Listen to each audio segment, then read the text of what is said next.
The first week of the Tampa Bay Buccaneers 2026 preseason is here, and it includes 2 joint practice sessions with the New York Jets.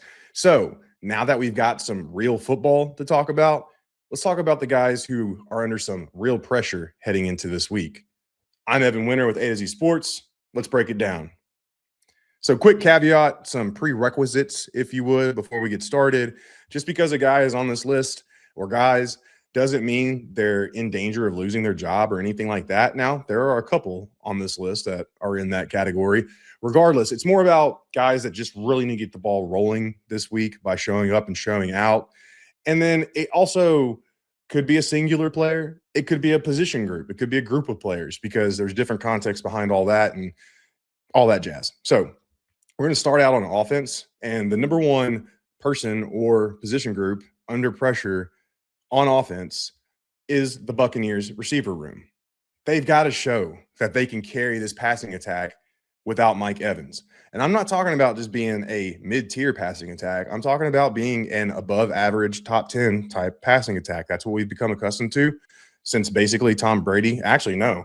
Let's take a step back. Since Bruce Arians arrived in 2019. I mean, we all saw what he did with Jameis Winston, even though he joined the 30 for 30 club that year. Still, one of the best passing seasons outside of the interceptions in Tampa Bay Buccaneers history. So this passing attack has to show that it can keep it going without Mike Evans. Who's going to be the red zone guy? Who's going to stretch the field? And let's be real, Evans was a great intermediate target as well. Like, he did a lot of things, as we all know. That's why he's going to go down as the greatest receiver in franchise history. We have an idea of who can fill those roles, but we don't know exactly who's going to fill those roles, and we don't know just how effective they're going to be. And that being said, when we drill it down to an individual level, all the receivers have their own personal questions they have to answer. Can Chris Godwin Jr. be the guy? Can he return to form? We spoke last week about how the Buccaneers believe he has his explosiveness back, which is huge because the guy's top trait is what he can do with the ball in his hands after the catch, right? So if he has that element of his game back, that unlocks a big world for Chris Godwin. But he's got to show up, especially considering how much he's getting paid, over $20 million in 2026. This is the week to start against a below average Jets secondary. Jalen McMillan, can he stay healthy? First 2 years, injury issues, missed time because of it. Dealt with some injuries last week in camp. Looks like he's back and good to go. That we're not officially sure on that, but he's got to show that he can stay healthy and then, carry that FZ position, that type of deal. Emeka Egbuka, last year, strong start, faded down the stretch. Was that just a case of the rookie wall, or did Emeka Egbuka kind of take a step back? I mean, there's a lot of factors that go into all that, but the point is we don't know his true ceiling over the course of 17 games. Yeah, we got a great glimpse of his ceiling over the first half of last year, but then things fell off. So can he be consistent throughout the entire year? Should happen, but he's got to show that. And then Tez Johnson, currently dealing with a groin injury. So we're not sure if he's going to practice this week or not or play. But still, can he continue to stack practices like he has in training camp? Ted Hurst, now talking about red zone, field stretcher, that whole kind of thing, that's probably going to fall to Ted Hurst more often than not. But, when you listen to what the coaching staff says about Ted Hurst, sure, they love him, and he's doing well so far, right?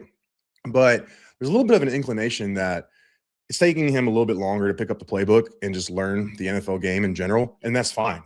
There's adjustment periods for rookies. I mean, that happens. That's just how it goes, right?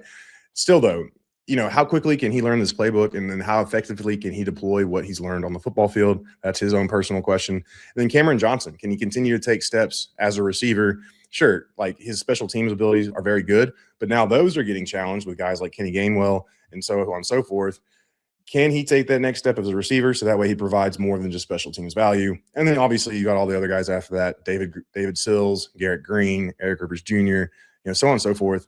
They've got their own questions to answer and to try to prove themselves this week as well. But the Buccaneers the receiver room has to show that it can carry this passing attack at a high level. That starts this week. Up next, we're going to go to the offensive line. That's going to be Graham Barton, who, let's just be real, took a step back last year. And now there's a lot of important context attached to that. started at left tackle for the first 3 games. And then by the time he moved over to center, Cody Malk was out for the year. Ben Bredesen missed multiple games. So just the infrastructure around Graham Barton wasn't great. And we know how that can affect even the best of offensive linemen. But still, he's really got to improve in his pass blocking game. Run blocking is still pretty good. He can use athleticism. He's strong. He's got, just meat hooks for hands. But still, he's got to improve in the passing attack. So he can't be getting blown up into the backfield this week. We don't know if Devondre Sweat is going to practice or not yet. But in his stead, Darrell Jackson Jr. has been pretty well. And even got like a former first rounder in Mozzie Smith up there. Still, this is good competition for Bredesen, but it's competition that he should have the upper hand against. He's got to get the ball rolling this week. He's got to show that last year was just more of a product of circumstance than anything. And again, this week will be that first big step towards moving away and taking that next step in his development. And then sticking on the offensive line, Ben Chukwuma, Justin Schooley, Elijah Klein, all of these guys have to prove if they're capable depth players. Elijah Klein in particular, because he's in danger of missing out on cuts, at the end of August. Still, though, the tackles are going to be a big talking point because they're going to be going up against David Bailey, a couple other pretty solid pass rushers that the Jets have on their roster. And they've got to show that they can come in and compete against starting caliber players at a high level because, as we know, Tristan Wirfs most likely isn't going to practice. And if him or Luke Gedeke miss time this year, the Bucs have to have capable guys who can fill the void, whether it's for a shorter period of time or hopefully not, but it could happen an extended period of time.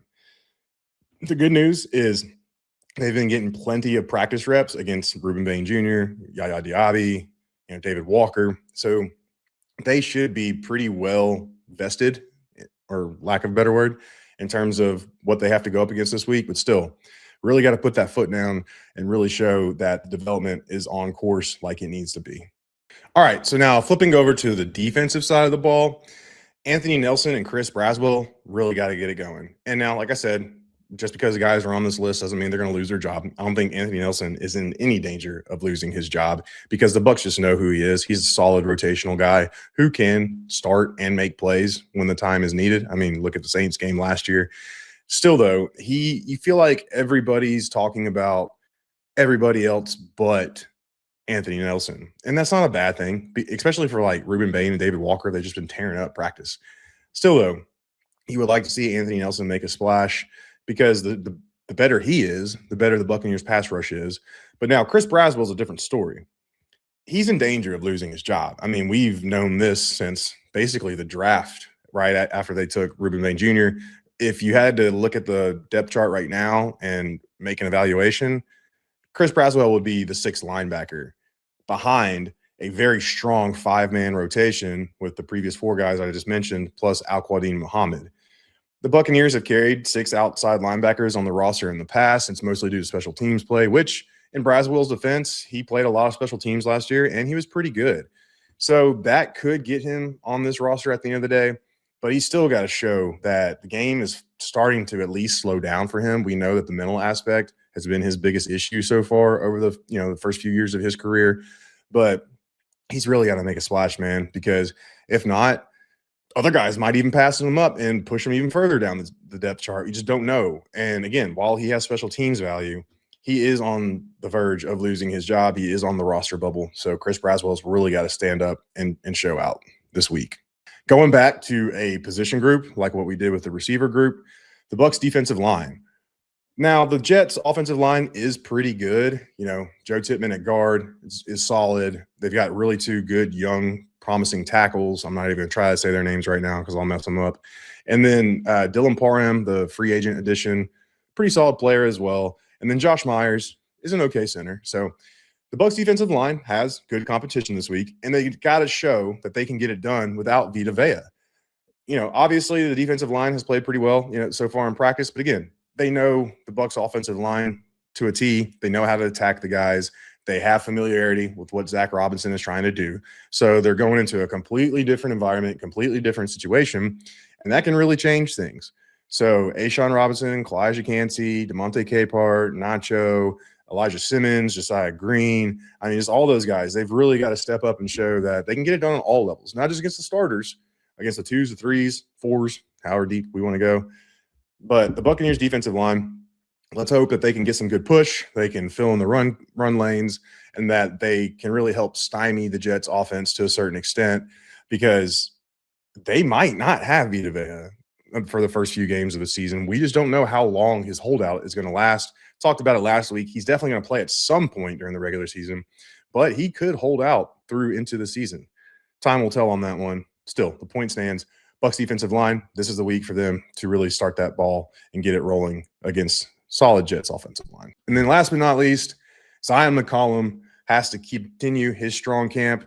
He's been making interceptions. He's been knocking down passes. He's been in the places he needs to be. Sure, Ted Hurst made a really nice touchdown grab over him last week in training camp practice, but that's going to happen, right? And you want to see Ted Hurst, other players make plays like that. Like, sure, it would be great to just have one side of the ball shut things down throughout the entire course of a practice or just look absolutely dominant.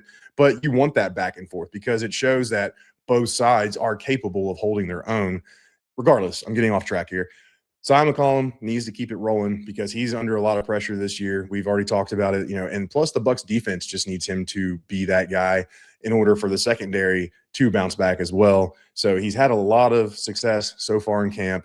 Now he's going to go up against an okay Jets receiver squad, but the fact here is that Geno Smith is throwing the passes, and there's plenty of plays to be made on Geno Smith, as we've seen in the past. He's always been more of a product of his environment.